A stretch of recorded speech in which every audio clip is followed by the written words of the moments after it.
North Korea's national football team stepped onto the world stage in 2010 and walked away with one of the most humiliating defeats in World Cup history, a brutal 7-0 loss against Portugal. But this wasn't just a football disaster, it turned into a political nightmare. What happened next? Well, grab your popcorn, because this story is wild. Hey guys, before we dive in, don't forget to hit that subscribe button, smash the like and ring that notification bell. Trust me, you don't want to miss insane stories like this one.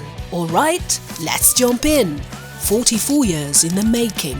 After being absent from the World Cup for 44 years, North Korea finally made a comeback in 2010. But luck was not on their side. They landed in Group G, aka the Group of Death, facing three football giants. Brazil, five-time World Cup champions. Enough said. Portugal, led by none other than Cristiano Ronaldo. And Ivory Coast, a powerhouse with Didier Drogba leading the attack. North Korea's first match was against Brazil, and shockingly, they weren't that bad. They put up a strong fight and only lost 2-1. That performance gave people hope. Maybe, just maybe, North Korea wasn't a total pushover.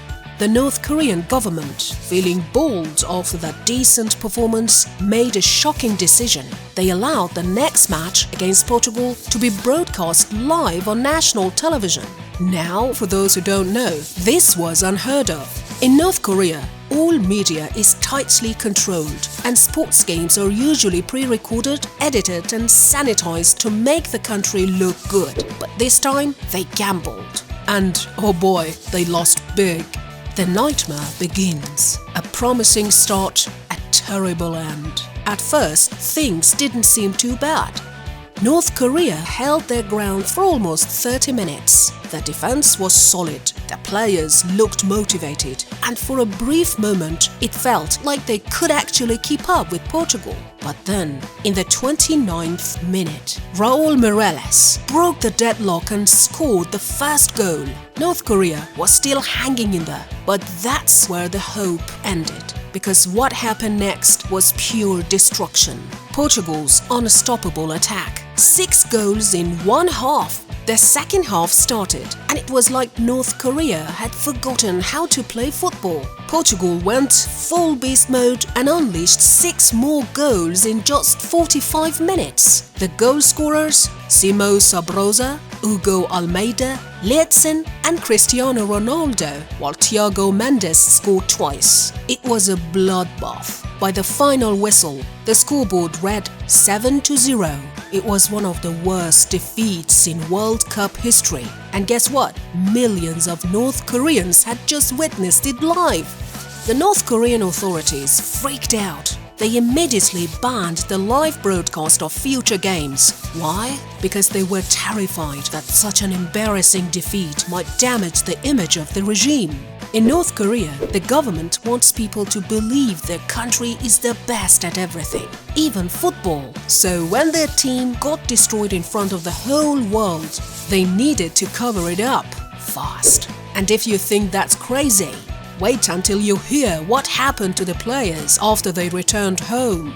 The aftermath after the tournament ended, reports started surfacing about a brutal punishment for the North Korean team. According to sources, the players were faced to stand before 400 government officials and were publicly criticized and humiliated for their failure. The most shocking rumor? Head coach Kim Jong-un was allegedly sentenced to forced labor on a construction site. Now, was this officially confirmed? No.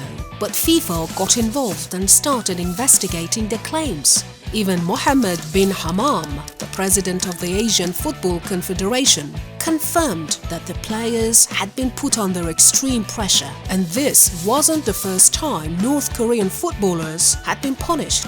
After the 1966 World Cup, North Korea's team was allegedly sent to ideological re-education camps, and some players were even exiled to remote regions. The most bizarre lie in football history. But wait, it gets even crazier. In 2014, during the next World Cup, North Korea's state TV lied to its citizens and claimed that their team had made it to the World Cup final. Yeah, you heard that right.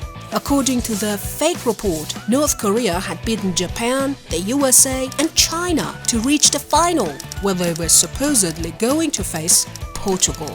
Of course, none of this was true. In reality, North Korea didn't even qualify for the 2014 World Cup. When this bizarre lie made its way to the internet, it went viral. And the whole world laughed at the sheer ridiculousness of North Korea's propaganda machine. The dark side of football in North Korea. North Korea's 2010 World Cup story isn't just about losing a football match. It's about how a dictatorship controls everything, even sports. What should have been a simple defeat turned into a national embarrassment, a political disaster, and possibly even a life-altering punishment for the players and coaches involved. So what do you think?